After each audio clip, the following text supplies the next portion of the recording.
nous arrivons au point important de notre conseil municipal, c'est ce qu'on appelle le débat et le rapport d'orientation budgétaire. Donc ce rapport et ce débat est important pour l'avenir, dans la mesure où il va fixer un cap pour quasiment les prochaines années. C'est-à-dire qu'on va essayer, je peux donner la parole à Nicolas Ouanin, mais vous avez vu le document qui vous a été transmis, on ne parle pas des dépenses 2021. On parle d'une orientation sur plusieurs années, avec la volonté de l'équipe municipale en place, de montrer à la population des perspectives, de montrer des directions, et forcément de montrer leur traduction en matière de chiffres, parce qu'on ne fait rien sans moyens. Et là, je cède la parole à Nicolas qui va nous expliquer dans quel sens on veut tirer la ligne. Donc c'est un document très important qui a fait l'objet d'une commission il y a une semaine, une commission qui était très constructive comme d'habitude. Pour parler du contexte des finances 2021, bien sûr il faut prendre en compte la pandémie, parce qu'elle est toujours active. Et donc il va falloir être vigilant parce qu'en général on va taper sur les dépenses publiques. Qui dit dépenses publiques dit moins d'argent pour les collectivités. C'est qu'il va y avoir une modification de la fiscalité locale très importante cette année, avec, comme vous le savez, la suppression d'une grande partie de la taxe d'habitation qui va être remplacée par la part départementale de la taxe foncière sur la propriété bâtie. Donc on peut s'attendre à des surprises. Donc il va falloir être très vigilant par rapport à ces estimations et le but c'est de ne pas perdre 1 euro. Au niveau de la fiscalité, on a deux faits marquants pour la ville.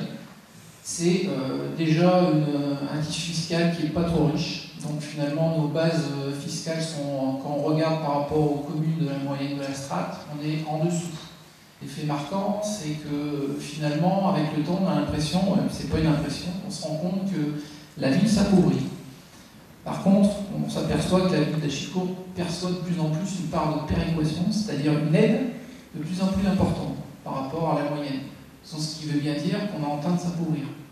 Donc on a vu que il fallait aussi aller chercher des subventions au niveau de la CEA pour un peu équilibrer tout ça. On a aussi des recettes de fonctionnement, elles sont beaucoup moindres, mais bon, on remarque quand même qu'il y a une baisse au fil des années, donc on aura une baisse assez importante en 2020 due justement à la pandémie. C'était pour montrer un petit peu, la proportion des recettes et l'évolution des recettes de fonctionnement avec les différents produits dont j'ai parlé à l'instant. Vous voyez, donc en vert, c'est tout ce qui est fiscalité. Alors ça monte régulièrement parce qu'en fait, c'est l'État qui détermine, en fonction de l'inflation, la valeur des bases. Alors on a eu les produits, maintenant on a les charges. Au niveau des charges, donc, il y a quelques grands types de charges, les charges de personnel, les charges générales, les autres charges de gestion courante. À l'intérieur, on y trouve bien sûr les subventions et aussi des charges financières. Donc dans ce rapport d'orientation budgétaire, on marque vraiment nos orientations.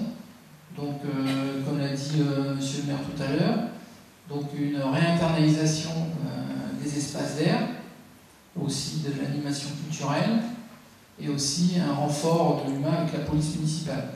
Ce qui fait qu'on va, vous verrez dans le budget 2021, il y aura un transfert de charges générales vers les charges de personnel. Alors, j'ai voulu aussi parler de la capacité d'autofinancement brute, ce qui nous permet qui est un élément important pour juger de la santé financière d'une collectivité. Cette capacité d'autofinancement brut et la différence entre les recettes réelles de fonctionnement moins les dépenses réelles. Alors, ce qui pourrait avoir le mieux, c'est d'avoir plus de recettes et moins de dépenses. Ce qui pourrait avoir le moins, c'est d'avoir moins de recettes et plus de dépenses. Alors, un point très important dans ce rapport d'orientation budgétaire, on va parler dette. Parce qu'on a une dette quand même. Bon, ce qui est donc aujourd'hui, donc au 31 décembre 2020, on a une dette en capital, on a 8 548 010 euros et 7 centimes de capital à rembourser. Alors, ce tableau montre tous les emprunts qu'on a en cours à rembourser.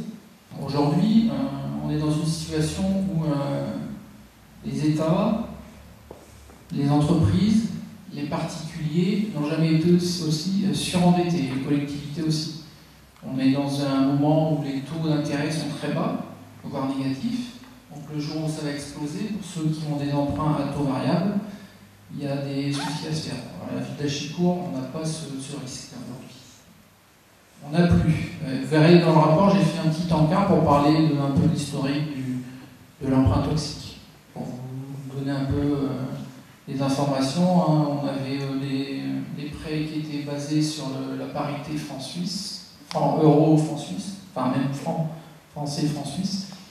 Le jour où la parité a chuté, on est passé de 300 000 à 800 000 euros d'intérêt sur une année, et puis ça allait de plus en plus. Vous avez là exactement la situation de la dette de la ville. Alors, le ratio essentiel pour juger de la santé financière d'une collectivité, d'une commune, enfin d'une collectivité, c'est sa capacité de désendettement.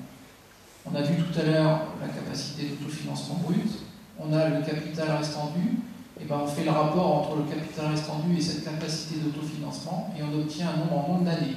C'est-à-dire, en combien d'années on pourrait rembourser le capital aujourd'hui avec ce qu'on dégage en autofinancement brut.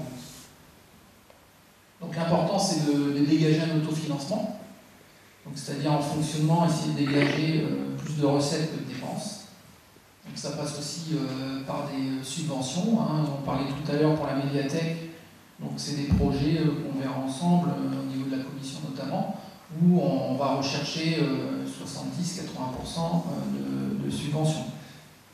On voit depuis 2018, on ne fait plus d'investissement, donc finalement on dégage un excédent d'investissement, par manque d'investissement justement. Contrairement à tout à l'heure, je voudrais vous féliciter pour la commission finances qui s'est tenue dans de bonnes conditions, avec des documents parfaitement clairs, explicites, rédigés. Je pense qu'il n'y a plus qu'à faire pareil. Alors, le projet culturel de la ville, on l'a déjà fort marqué avec notre volonté de créer une médiathèque adaptée à notre époque.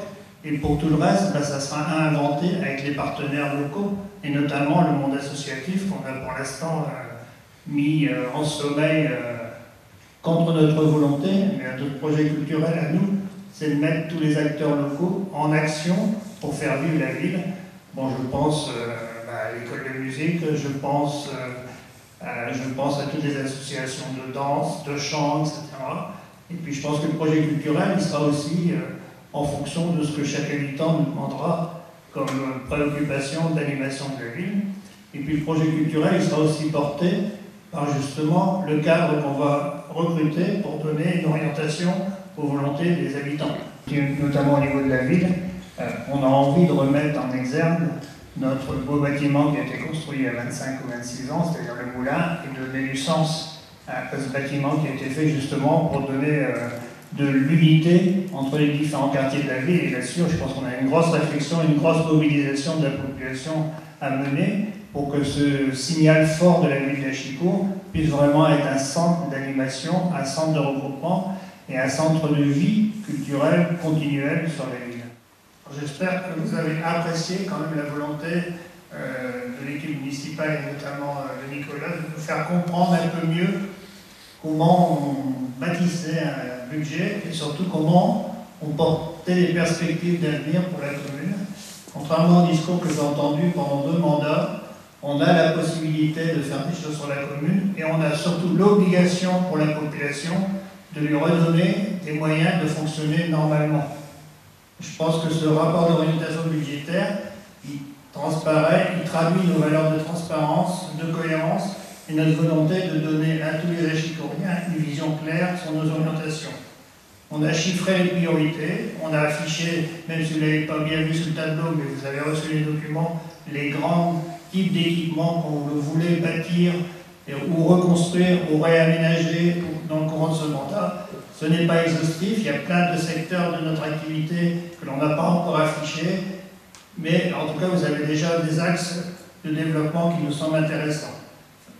Donc on a fixé 3 priorités, on a voulu valoriser et moderniser notre patrimoine, notamment en rénovant la maison des sociétés et la salle de sport du stade Canfin. En même temps, si on rénove ces bâtiments, on fera des économies d'énergie, donc on travaillera pour l'amélioration de notre planète et notamment dans le cadre du développement durable. On a voulu aussi dans ce rapport d'orientation budgétaire montrer qu'on voulait développer nos capacités d'accueil et d'animation de la ville et notamment de l'animation participative des habitants en leur fournissant des salles qui sont à l'oreille des années 2020 et non pas des années 50 ou 70. On a voulu aussi marquer fort notre volonté de rénover la piscine sur Achicourt et de ne pas la laisser se délocaliser, comme ça risque aussi d'être des volontés de certains élus communautaires, même si notre priorité, ça sera que la rénovation de la piscine soit prise en charge par la communauté urbaine, parce qu'il me semble indispensable que tous les équipements structurants du type équipement sportif soient de la compétence de la communauté urbaine. Mais là, c'est pareil, je me retourne vers M. Legrand, c'est pas quelque chose qui est obtenu, qui est acquis. Il va falloir vraiment aller convaincre l'ensemble des conseillers communautaires que c'est dans cette direction-là qu'il faut aller. Et puis on sollicitera aussi, ça ne transparaît pas tout à fait dans le rapport, mais c'est tout à fait notre volonté, on sollicitera toutes les compétences et tous les accompagnements qu'on peut avoir au niveau de la communauté urbaine. Et comment on va faire? C'est-à-dire qu'on va être constamment présent auprès des autres élus de la communauté urbaine pour défendre la position d'Achicourt et continuer à obtenir des moyens pour créer tous les objectifs que l'on veut atteindre dans ce rapport d'orientation budgétaire. Plus d'observations, je vous souhaite une bonne soirée, je vous remercie et puis je vous donne rendez-vous pour le prochain conseil municipal, mais j'ai 31 mars, pardon.